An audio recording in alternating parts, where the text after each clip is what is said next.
The sterile click of the pen was the only sound Charles Whitmore wanted to hear. Terminally ill and convinced he was hopelessly in love, he was signing away a billion-dollar empire built on sweat and steel. He was leaving it all to Cassandra, his vibrant, understanding soulmate, not to Grace, the wife who now felt like a stranger, the woman who carried his unborn child in a silent, growing rebuke of their fractured marriage. He imagined Grace's devastation, a small, cruel comfort in his final months. He was bequeathing a legacy of true love, he told himself. But as the final flourish of his signature dried on the heavy parchment, the penthouse door swung open, and the legacy he was about to face was one of cold, hard, inescapable truth. Charles Whitmore lived his life at an altitude of 80 floors above Manhattan, a height that offered him a god's-eye view of the world, but insulated him from its messy realities. His penthouse, a monument of glass chrome and minimalist art, felt less like a home and more like the corporate headquarters of his life. Everything was polished, perfect, and cold to the touch, just like he'd recently decided his marriage. 6 months ago, a man in a starched white coat had given him a death sentence with the clinical name glioblastoma, an aggressive, relentless tumor that was methodically unplugging the circuits of his brilliant mind. The diagnosis hadn't brought him terror, not at first. It brought a strange, clarifying fury. A fury at the wasted years, the polite dinners, the passionless obligations. A fury most of all directed at his wife, Grace. Grace Rhodes Whitmore. When he met her, she was a whirlwind of paint-splattered jeans and fiery opinions on post-war European art.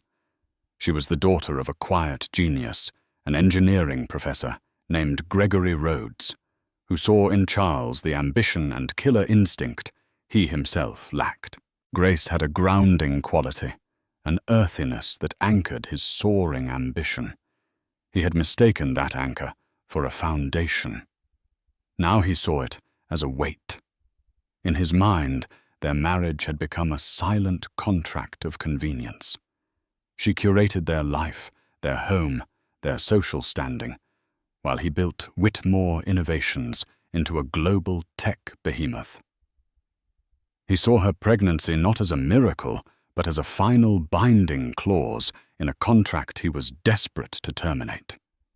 She was 7 months along her body, changing in ways that seemed to him a physical manifestation of their growing distance.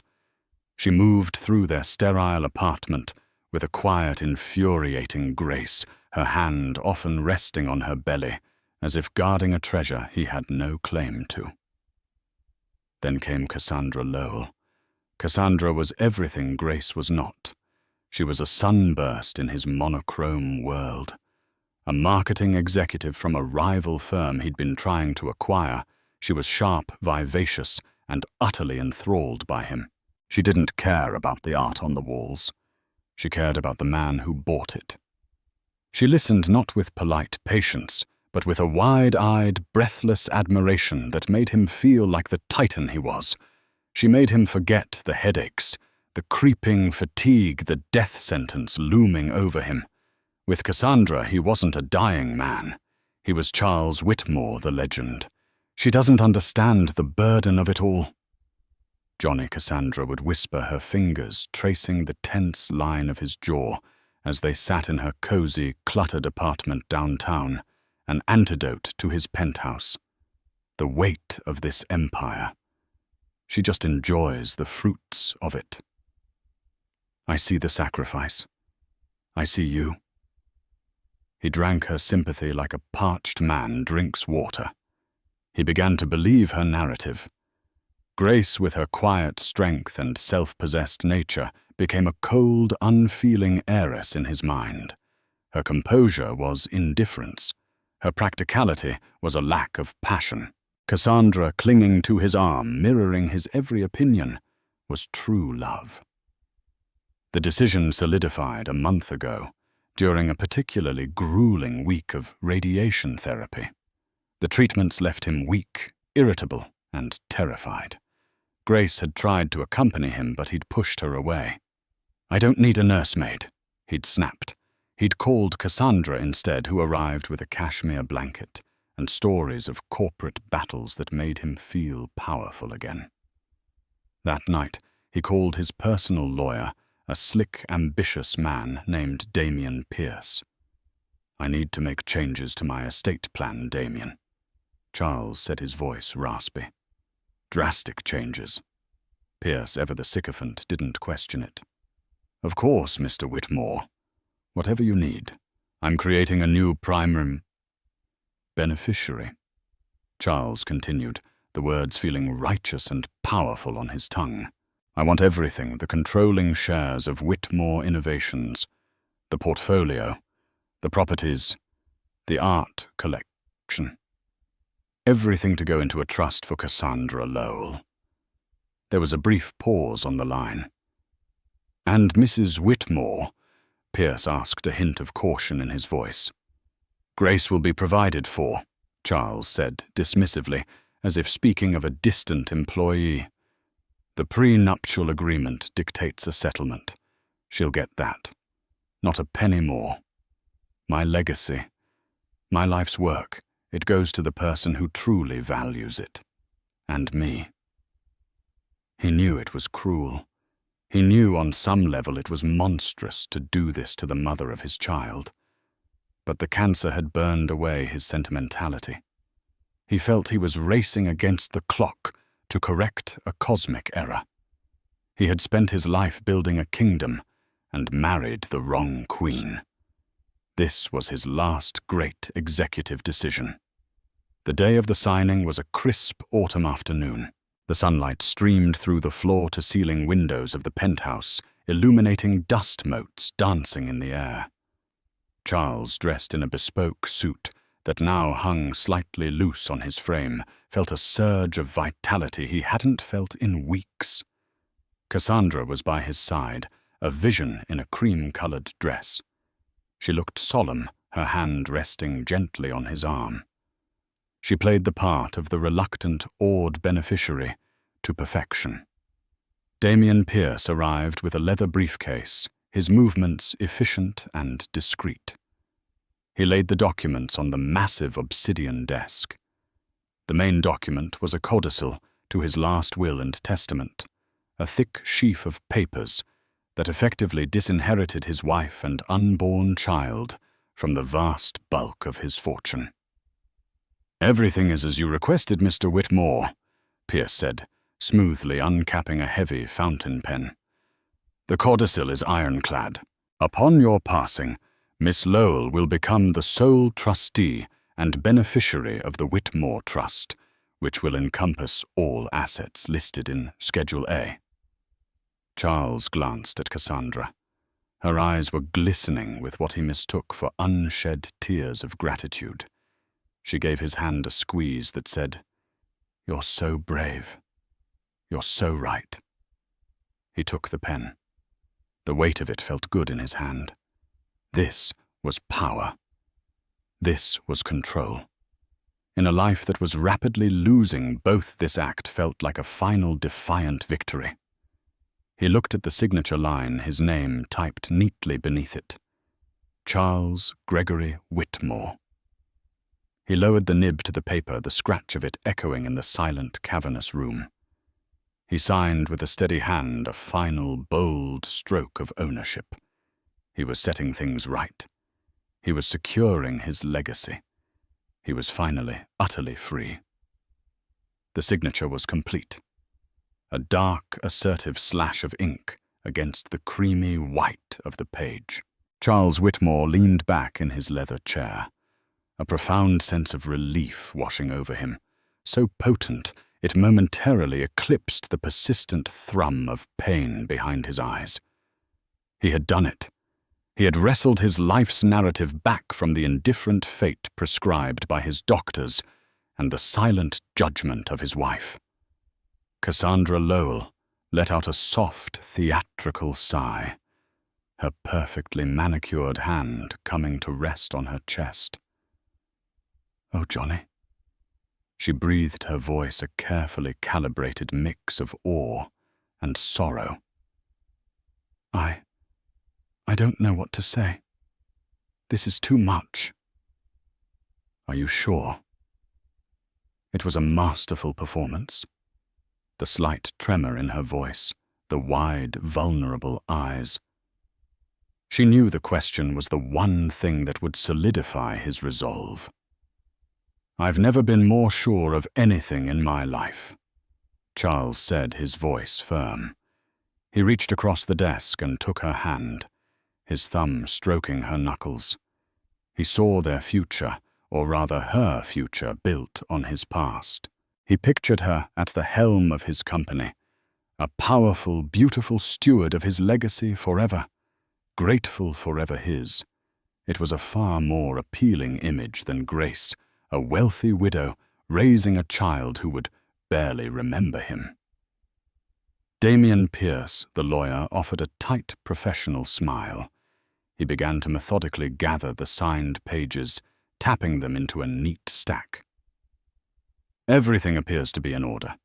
I've brought a notary with me. We just need her to witness and apply her seal, and the codicil will be legally executed.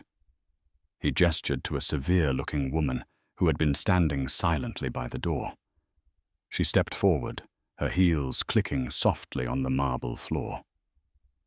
As she prepared her stamp, Cassandra leaned in and kissed Charles's cheek. Her perfume, a heady scent of gardenia and ambition, enveloped him. "You've given me a life I could only dream of," she whispered, her lips close to his ear. "But more than that, you've trusted me. I won't let you down. I'll protect everything you've built. For you." The words were a balm to his bruised ego. For months, he had felt his power, his very identity being eroded by the disease. His doctors spoke to him in condescendingly simple terms. His board of directors looked at him with pity. Grace treated him with a gentle, frustrating care he interpreted as a sign she already saw him as an invalid. But Cassandra saw him as a king, even as he was abdicating his throne. The notary applied her stamp with a solid, satisfying thud. First on the codicil, then on the documents officially restructuring the trust. Thud, thud, thud. Each sound was a nail in the coffin of his old life, his old obligations. "It's done," Pierce announced, sliding the documents into a pristine file folder. "Legally binding and irrevocable." A triumphant smile finally broke free on Cassandra's face. She squeezed Charles's hand again, harder this time. "Let's have champagne," she said, her voice suddenly lighter, brighter. To celebrate you, and your incredible, generous heart." Charles nodded, feeling a giddy sense of transgression. It was almost 3 in the afternoon, but the rules no longer seemed to apply to him.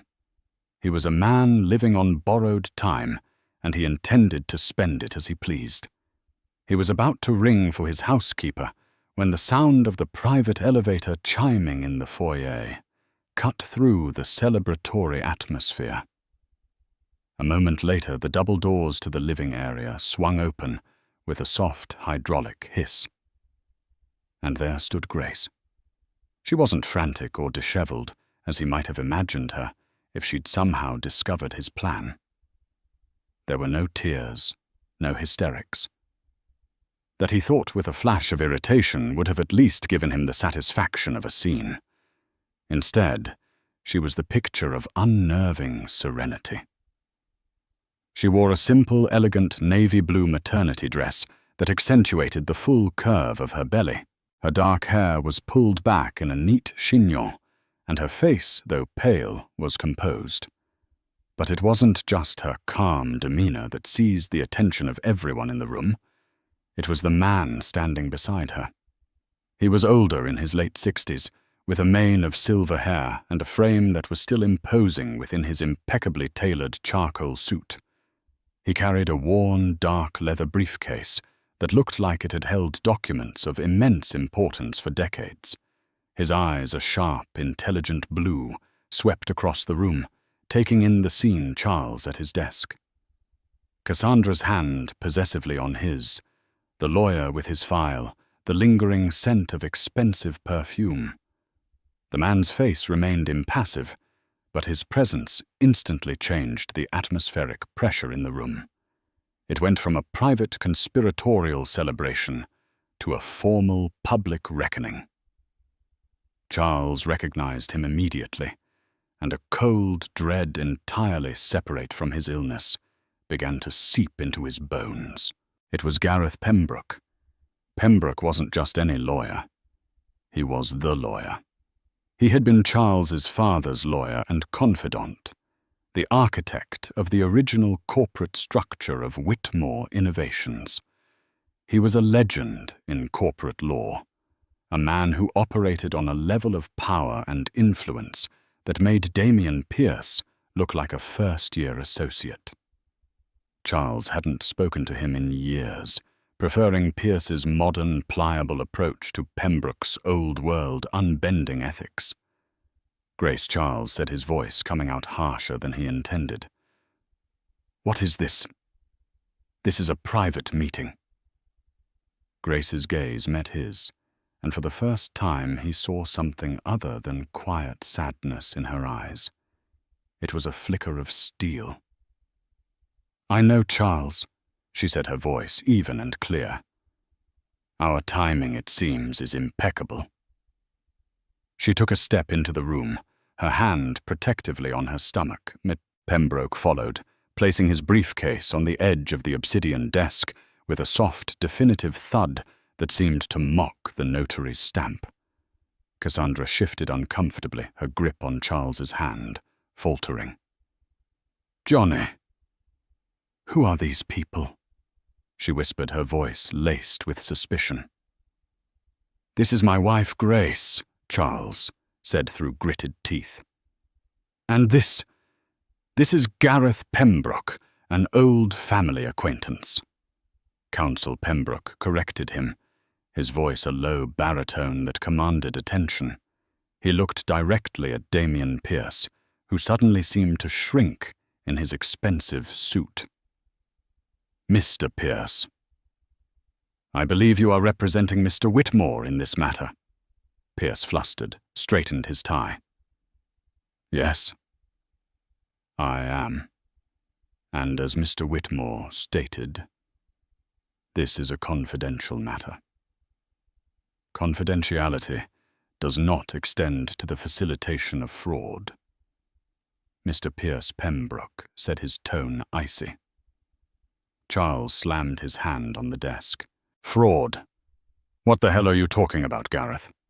I am of sound mind and body, and I am making a change to my own will, to dispose of my assets as I see fit." That Mr. Pembroke said, his fingers resting on the clasps of his briefcase, is precisely the point of contention. The question of what exactly constitutes your assets.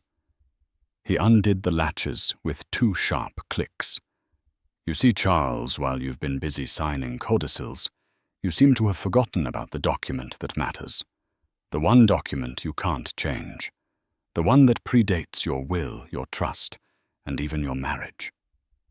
He opened the briefcase and pulled out not a single sheaf of papers, but a thick, leather-bound folio tied with a faded blue ribbon. It looked less like a legal document and more like a historical artifact. "You've just signed away what you believe to be the entirety of your fortune." Pembroke continued, his gaze unwavering. "A commendable, if foolish, romantic gesture. However, the document you just executed is for all intents and purposes largely a piece of fiction." Grace stood silently beside him, her expression unreadable. The afternoon sun caught the simple gold band on her finger, the only piece of jewelry she wore. A ring Charles hadn't truly looked at in years. A ring he was about to discover that signified a bond far stronger and more binding than the one he thought he had just broken. The air in the penthouse crackled with a new kind of tension. The triumphant glee of a few moments ago had curdled into confusion and hostility. Charles stared at the archaic-looking folio on his desk, then at Gareth Pembroke's unyielding face. "What is that?" Charles demanded, his voice rising. "Some relic from my father's ancient history. My father is dead. Gareth, I am the chairman and CEO of Whitmore Innovations. I own a 90% controlling stake. It's a matter of public record." "Public record, yes," Pembroke conceded with a slight condescending nod. "But the public record doesn't always tell the whole story. It tells you what is owned, but not always how it is owned. Or more importantly, how it came to be." He turned his piercing blue eyes to Damien Pierce. "Mr. Pierce, as Mr. Whitmore's counsel, were you ever made aware of the Whitmore Roads Foundational Trust Agreement?" Pierce blinked, his professional veneer cracking. He glanced at Charles, then back at Pembroke, looking utterly lost.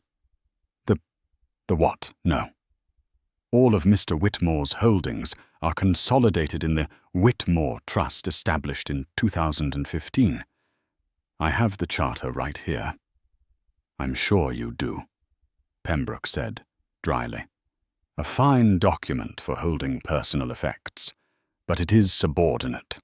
A dinghy tied to a battleship. With a deliberate slowness, Pembroke untied the faded ribbon on the folio and opened it. The pages within were aged, the text created by a typewriter, the signatures at the bottom written in a bold cursive script from another era. "This, Pembroke announced to the room, is the instrument that created Whitmore Innovations. It was executed not by you, Charles, nor even solely by your father. It was an agreement between two parties, your father Robert Whitmore and his partner Gregory Rhodes." Charles felt a jolt, as if the floor had dropped out from under him.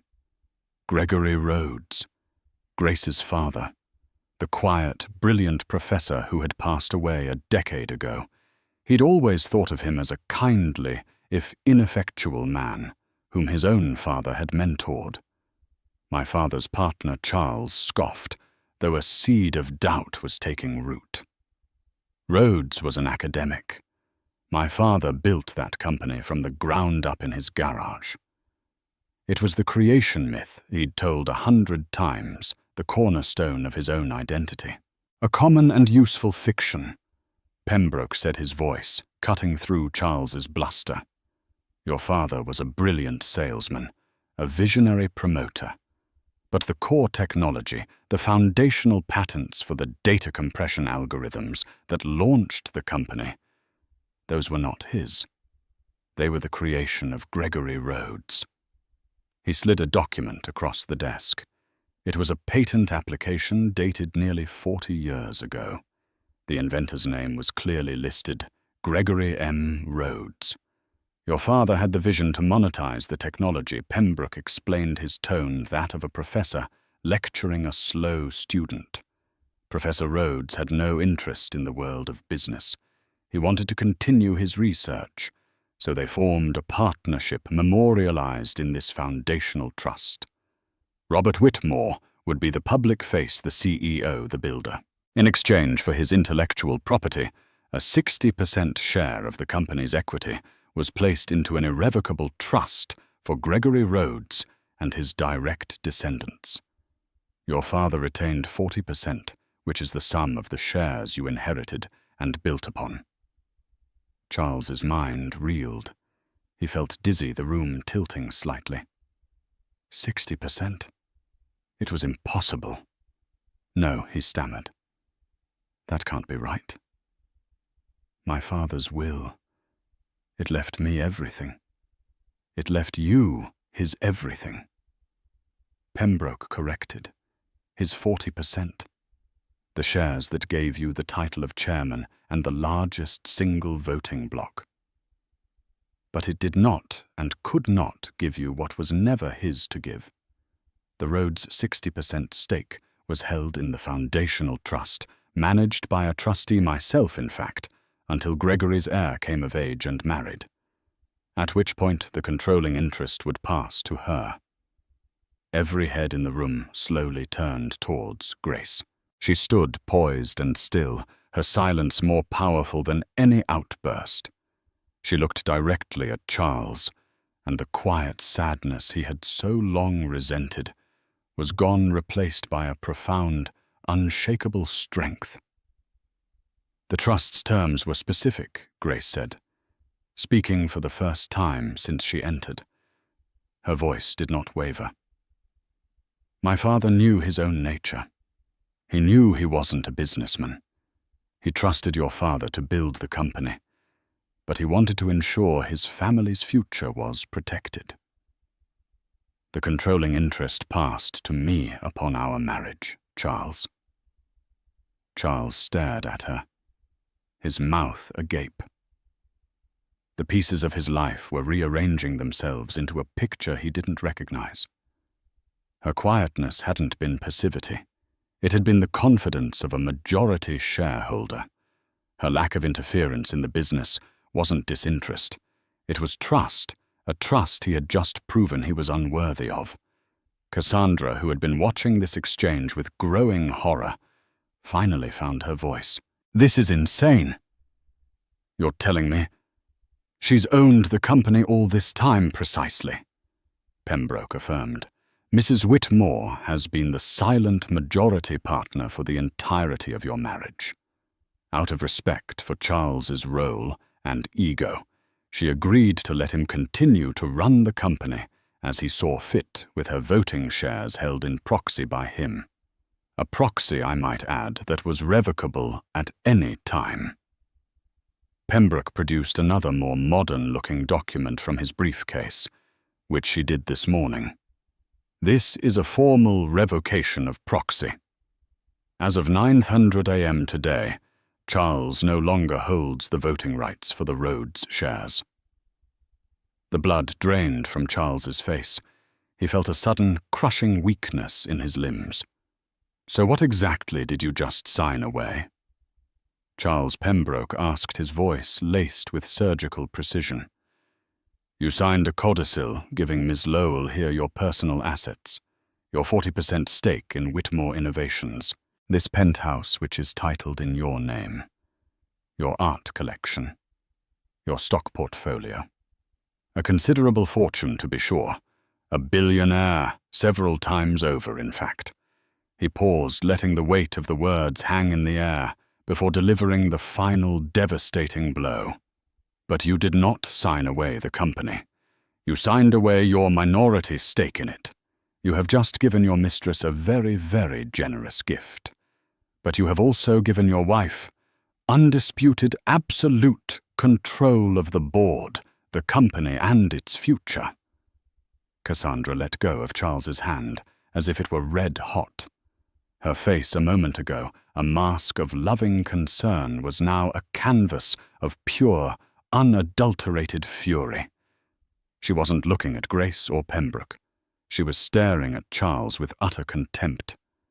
You absolute fool, she hissed, the whisper more venomous than a shout. You told me you owned it all. You let me believe. You let me. Charles couldn't speak. The empire he thought he was bequeathing was never his to give. The grand final act of his life wasn't a tragedy. It was a farce. He was a king who had just discovered his crown was made of cardboard. And the quiet, unassuming woman standing before him, the woman he had tried to cast aside, was, and always had, been the true ruler of his kingdom. The silence that followed Pembroke's revelation was heavy and suffocating. The only sound was the distant, indifferent hum of city traffic 80 floors below. Charles Whitmore sat frozen at his desk, the architect of a grand deception, only to discover he was its sole victim. His mind, usually a fortress of logic and strategic calculation, was a ruin. He replayed the last 10 years of his life. Every decision, every argument, every moment of condescension towards Grace now cast in a humiliating new light. Her trips to see her family lawyers in Boston weren't quaint visits. They were shareholder meetings with her trustee. Her quiet reading of the company's quarterly reports wasn't a wife's dutiful interest. It was an owner's oversight. Her gentle suggestions about a new R&D direction or a problematic executive which he'd often dismissed were the soft-pedaled directives of the person who held the ultimate power. He had been the acting manager, strutting and preening on a stage she owned. Cassandra was the first to break. Her shock morphed into a raw, feral rage. The mask of the devoted soulmate didn't just slip, it was torn away. 40% she spat her voice a low, vicious snarl. She rounded on Charles, her eyes blazing. "You have been sitting here for months, playing the tragic emperor, telling me you were leaving me your legacy and all you had was a minority stake. Did you lie to me or are you just that stupid?" Charles flinched as if struck. The adoration he had basked in was gone, replaced by a contempt so profound it was almost physical. I didn't know," he stammered, the words tasting like ash. "My father. He never told me the specifics." "Oh, that makes it so much better." Cassandra's laugh was a sharp, ugly sound. "You built your entire life on a lie and didn't even bother to check the paperwork, and you dragged me into it." She paced in front of the desk, her movements agitated like a caged animal. "This changes everything. A minority stake is useless without board cooperation. She controls the board. She can dilute the shares issue, new stock. My 40% could be worthless in a year." Her swift, brutal analysis of the financial situation was chilling. There was no grief for his betrayal of their supposed love, only fury at the miscalculation of her investment. She wasn't his lover who had been deceived. She was his co-conspirator in a coup that had spectacularly failed.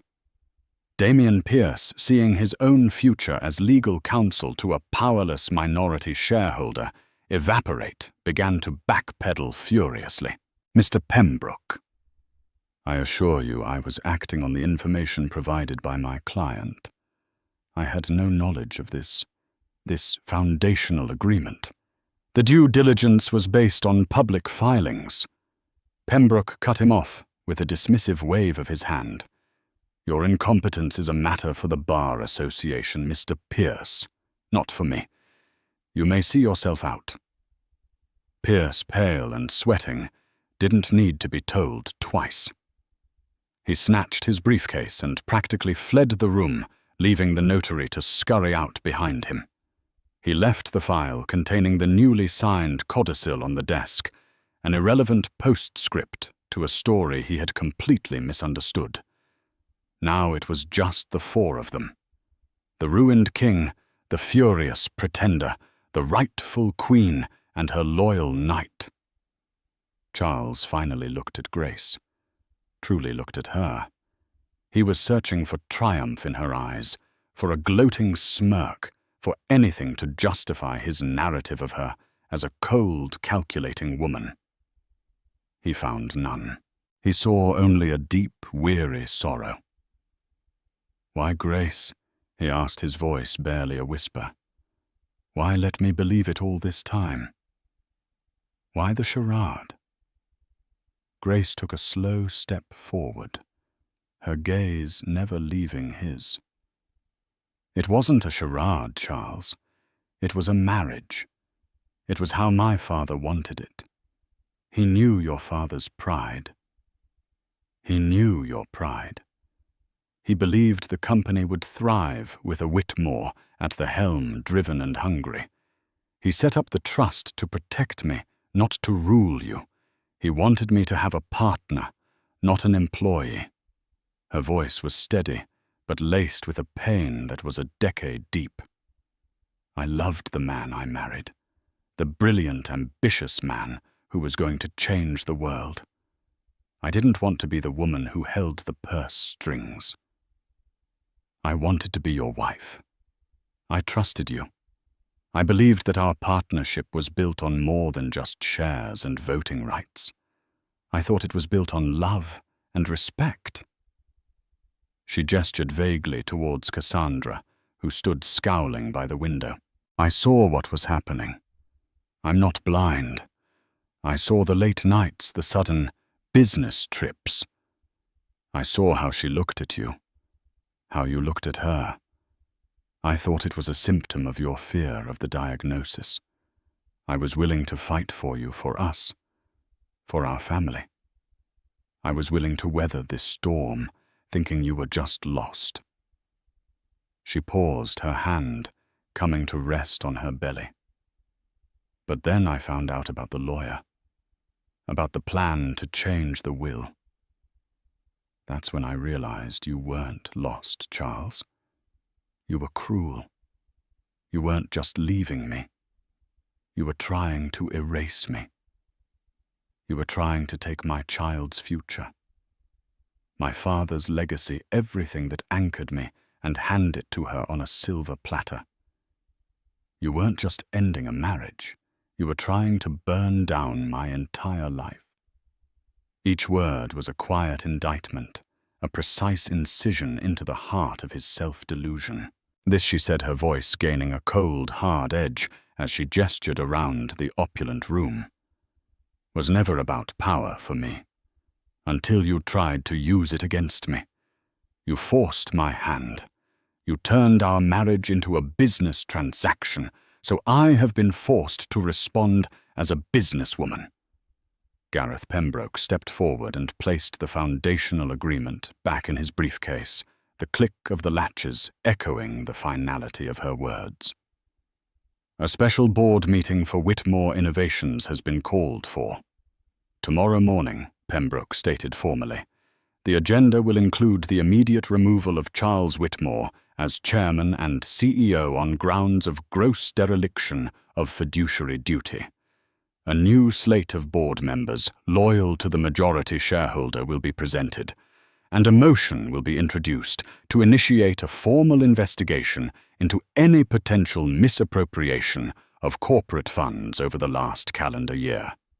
The last sentence was aimed squarely at Cassandra. Any company credit cards, any trips booked through corporate accounts, any lavish gifts would now be under a microscope. Cassandra's face went white.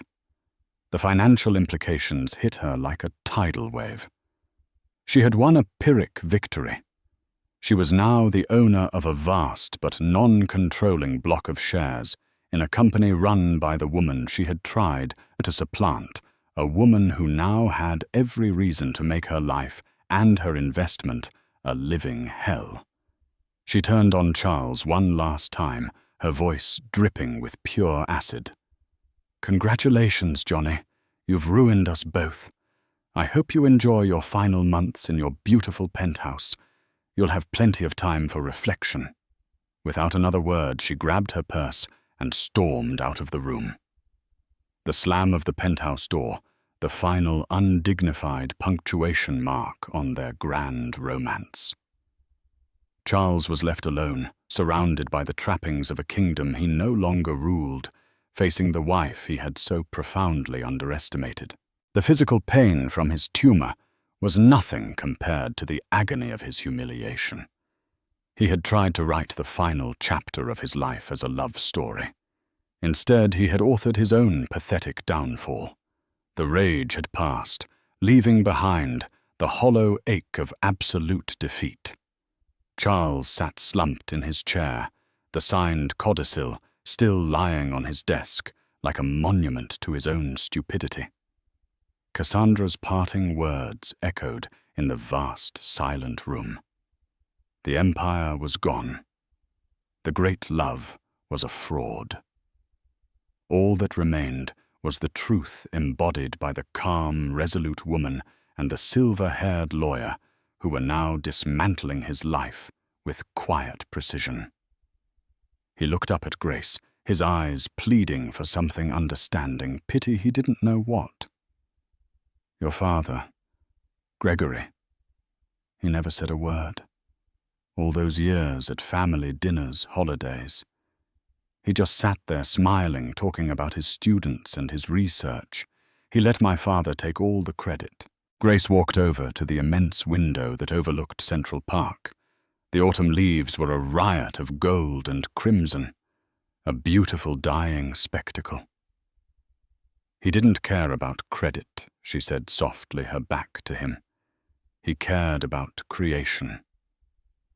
My father was the purest mind I've ever known. He saw the world in elegant equations and beautiful structures. Business to him was a noisy, vulgar distraction. He saw the fire in your father, the same fire he saw in you. The drive to build, to conquer. He admired it. He just didn't want it for himself. Gareth Pembroke. Seeing that the legal portion of the day was over and the personal reckoning had begun, gave a slight bow of his head. "Grace, I will be downstairs if you need me. I have some calls to make to prepare for tomorrow's meeting." He gave Charles one last unpitying look before departing, leaving husband and wife alone for the first time since the world had been remade. When the door closed, Grace turned around. "Do you remember the first time you came to my parents' house for dinner?" Charles blinked, the memory foggy. It felt like a lifetime ago. Barely. "I remember being nervous, trying to impress your father." "You did," she said. "You talked for 2 hours straight about your vision for the company, expanding into Asia, developing mobile applications. This was years before anyone was even thinking about it. You were so alive, so full of energy. My father just listened, nodding. Afterwards, when you'd left, he turned to me and said, 'That young man has a hunger. Robert found the right engine for my train.' An engine for his train. The metaphor was so perfect, so utterly diminishing, that it made Charles's stomach clench. He had always seen himself as the sole inventor, the driver the entire railroad. He gave you his greatest gift. Charles. Grace continued, her voice filled with a reverence that shamed him. It wasn't the technology. It was his trust. He entrusted you through my father-in-law, and then through me with his life's work. The agreement wasn't some cunning trap. It was an act of faith. It was structured to let a Whitmore run the company while a Rhodes held it safe. A partnership. One your father honored his entire life, and one you tried to desecrate. He finally understood the depth of his betrayal. It wasn't just against Grace. It was against the ghost of a quiet, brilliant man who had made his entire life possible. The Whitmore creation myth, the story he'd told himself and the world, was a lie. He wasn't a self-made man. He was an inheritor, a steward who had tried to steal the temple. "I was sick," he said, the excuse sounding feeble even to his own ears. The diagnosis. It twisted everything in my head. I felt like I was running out of time. I wanted. He trailed off, unsure of what he had truly wanted. "You wanted a different life," Grace finished for him, her perception unnervingly accurate. "You looked at me, at our baby, and you saw the end of your story. She offered you a fantasy, an escape. I understand that, Charles. I do. But your fear, your selfishness, it doesn't give you the right to destroy the lives of others. It doesn't give you the right to try and disinherit your own child." Her hand went to her belly again, the gesture both protective and accusatory. The child, the innocent life caught in the wreckage of his decisions, the heir to the Rhodes legacy and the Whitmore name, the true future of the company. The assets you signed over to Cassandra Grace, said her tone shifting, becoming more practical, colder. The 40% stake this apartment your personal wealth. It's a vast sum. She will be a very wealthy woman, but she will also be a permanent thorn in the company's side. An outside party with a significant and likely hostile minority stake. Cleaning up that mess will be my first official act as chairwoman. He could already see it playing out. The legal battles, the proxy fights, the corporate warfare. Grace allied with Pembroke would be a formidable opponent. Cassandra, driven by spite and greed, would be relentless. He had not created a clean break. He had set the stage for a long, ugly war, funded by his own money. "I want you to leave, Charles," Grace said, her voice devoid of any emotion. "This apartment belongs to Cassandra now, legally. Or it will as soon as the estate transfers. Until then, it is still our home. My home. And I will not spend another night here with you." The finality of it hit him harder than anything else. He was being evicted from his own life. "Where will I go?" he asked, the question pathetic and childish. "I'm sure Cassandra has a lovely apartment downtown." Grace replied, her voice tinged with ice. "Perhaps she'll let you stay there. You just made her a billionaire after all. It's the least she can do." She walked towards the bedroom, pausing at the doorway. "You should know," she said, turning back to look at him one last time. "The doctors at Memorial Sloan Kettering have a new experimental trial for glioblastoma. It's showing some promise. I had my assistant schedule a consultation for you. It's for next Tuesday." He stared at her, stunned into silence. After everything he had done, after the betrayal and the cruelty, she had still been trying to save his life. "I was doing it for our child," she clarified, as if reading his mind. "He deserves to know his father, or at least to have the chance to. But now, I think it's better if he only knows the story of his grandfather, Gregory Rhodes, a man of integrity." She disappeared into the bedroom, closing the door softly behind her. The click of the latch was the sound of a book closing a chapter, ending a life being locked away. Charles Whitmore sat alone in the cavernous living room of the penthouse. He no longer owned a minority shareholder in a company he used to command a husband to a woman who was now his adversary.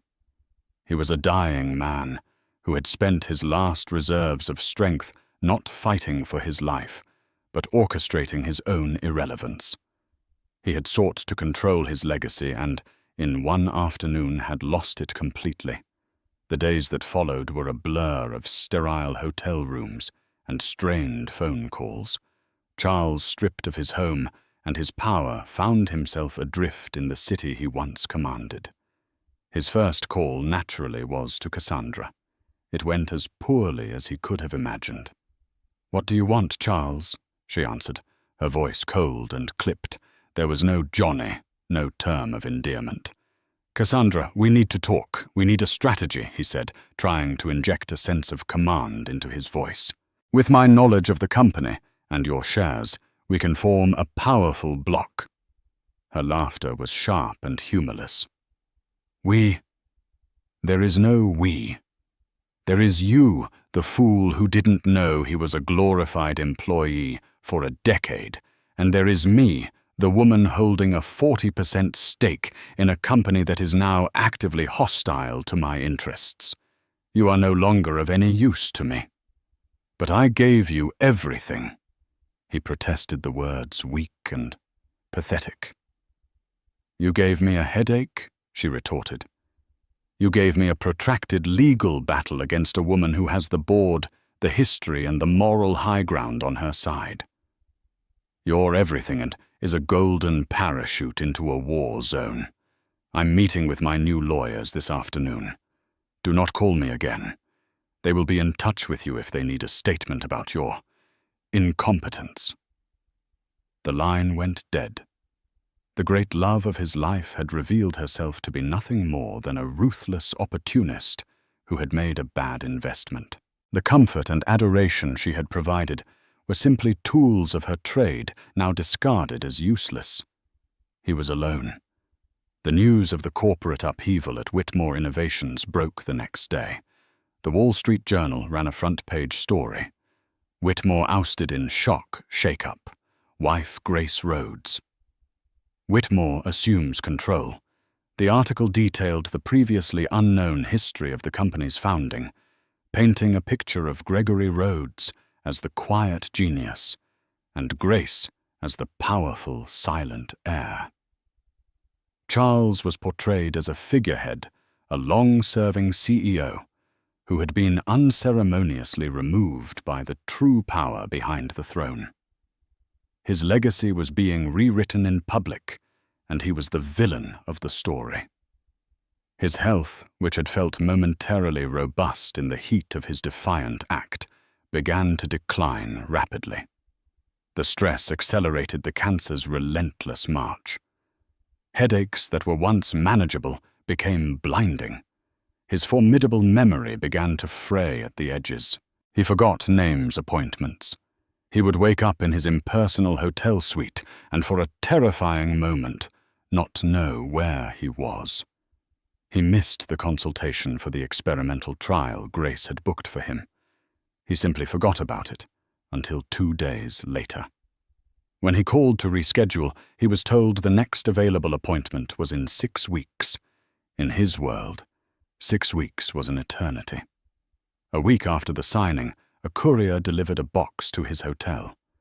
It contained his remaining personal effects from the penthouse, a few suits, some books, his watch collection. There was no note from Grace. It was a clear, final act of severance.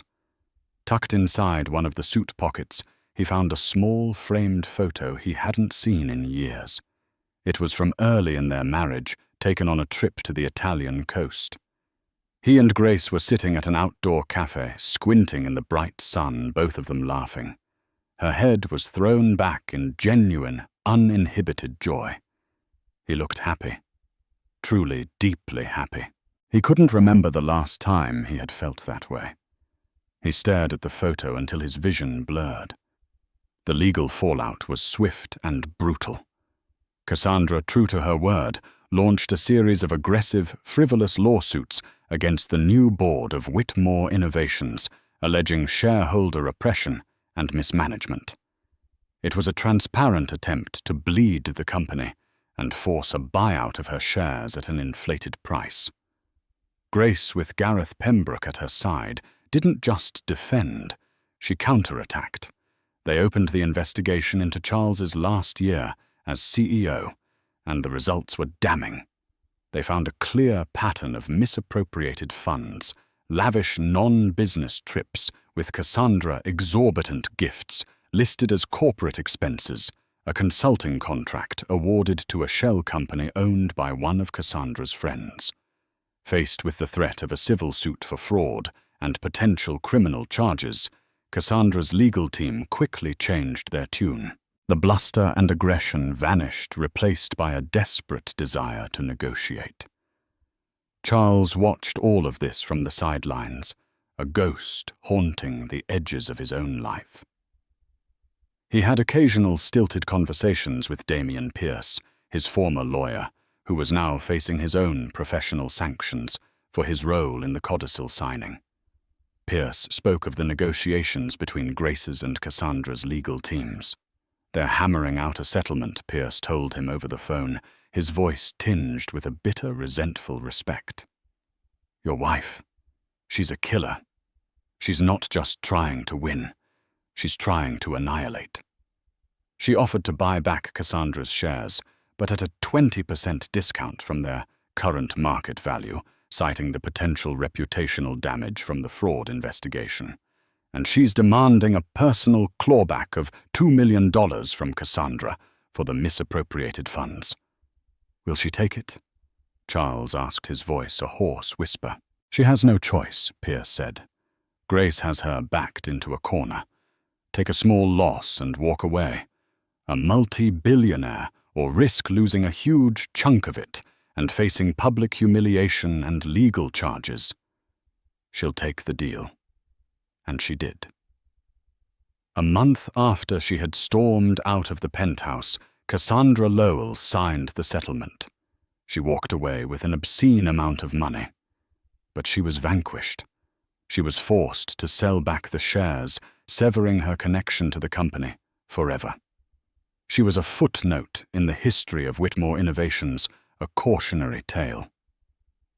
Charles's 40% stake was back under the control of the company, consolidated under Grace's leadership. The wound he had tried to inflict on his family's legacy had been surgically excised. The company was whole again, stronger and more secure than ever under its rightful owner. His own finances were a wreck. The legal fees from his divorce, which Grace had quietly filed, and the fallout from the corporate investigation had taken a huge toll. The great wealth he had commanded was gone. He had enough to live comfortably in his hotel, to pay for his mounting medical bills, but the sheer scale of his former life had vanished. The penthouse he had signed away with such bravado was now officially back in Grace's name, part of the corporate assets she controlled. He was a king in exile, stripped of his kingdom, his wealth, his queen, and his health. All he had left were his regrets, a bitter harvest from the seeds of betrayal he had sown. The first snow of winter was falling thick, silent flakes, dusting the windows of the hospice room. Charles Whitmore watched them, his world now confined to a bed, a window, and the steady rhythmic beep of a heart monitor. The glioblastoma had been merciless. It had taken his strength, his coordination, and now it was stealing his words, leaving his thoughts trapped in a fog of confusion. He had been here for a month. No visitors came. Cassandra had vanished, rumored to be living in Monaco, erasing her past with champagne and sunshine. Damian Pierce was fighting to keep his law license. The world Charles had built, the people who had populated his orbit of power, had moved on without him. There were moments of clarity, sharp, painful islands in the sea of his cognitive decline. In these moments he thought of Grace. He thought of the photograph from Italy. He thought of her quiet strength, the strength he had mistaken for weakness. He finally understood that she had not been fighting him for control of the company. She had been protecting it from his ego, his fear, and his catastrophic final mistake. One afternoon, a nurse came in with a small package. "This was delivered for you, Mr. Whitmore." His hands trembled as he fumbled with the wrapping. Inside was a simple, elegant photo album. He opened it to the first page. It was a photograph of a baby, wrapped in a soft white blanket, sleeping peacefully. The baby had a shock of dark hair, just like his. Beneath the photo, a caption was written in Grace's neat, clear script. Gregory Rhodes Whitmore. Born November 12th. Healthy and strong. He turned the pages. There were dozens of photos of the baby sleeping, yawning, his tiny hand wrapped around a woman's finger. Charles's finger, he realized with a pang. In one photo, the baby was being held up to look at a large framed portrait on a wall. It was the portrait of Professor Gregory Rhodes that used to hang in their library. The last page of the album held a single folded sheet of paper. It was a letter. "Charles, I am sending you these so you can see your son. He is beautiful. He has your eyes, but I hope he has his grandfather's heart." a heart full of curiosity and integrity, not ambition and fear. The company is stable. I have established the Gregory Rhodes Foundation for Ethical Innovation, funded by the shares you signed over to Ms. Lowell. His legacy will now be to support young, brilliant minds who value discovery over profit. Your last act, however unintentional, will be one of philanthropy. I have forgiven you, not for your sake, but for mine, and for our son's. I cannot raise him in a house poisoned by bitterness. He will know who his father was, the brilliant man who built an empire. I will choose to remember that version of you, the man in the photograph from Italy. I hope you find peace. Charles. Grace. Tears hot and slow tracked down his gaunt cheeks, an act of philanthropy. She had taken his ugliest, most selfish act and transformed it into something good. She had not erased him from the story, as he had tried to do to her. She had simply edited his ending, granting him a sliver of grace he in no way deserved.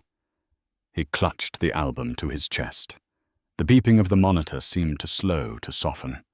He looked out the window at the snow, at the world being covered in a blanket of clean, quiet white.